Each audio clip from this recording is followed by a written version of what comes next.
I have kind of a funny story. It really blew my mind, though, that some people don't know that comic books really exist. I couldn't believe it.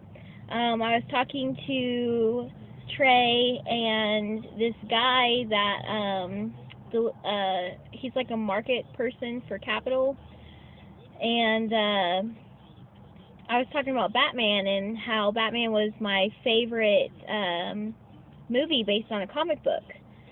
And they were like, those were made from comic books. I was like, yeah, you didn't know that, X-Men, the Avengers, Iron Man, Hulk, Batman, Superman, those are all from comic books. And they said both of them, and this is at two different times, so they didn't hear each other.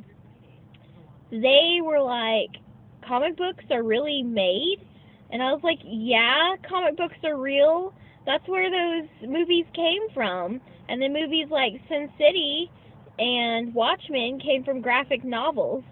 And it just, my mind was like, I couldn't believe that people didn't know comic books existed.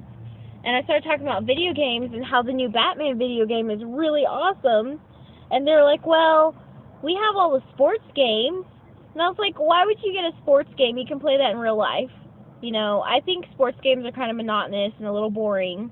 And I like games that, have a lot of puzzles and have, a lot of symbolism, and you can use your imagination with it, And I just couldn't wrap my brain around the fact that people really don't know that comic books exist. So, if you're one of those people, comic books really do exist. You better believe it. You should probably pick one up sometime and look at it, because they're actually pretty fun. And that was it. That's the end of this video. So, I hope it was enjoyable.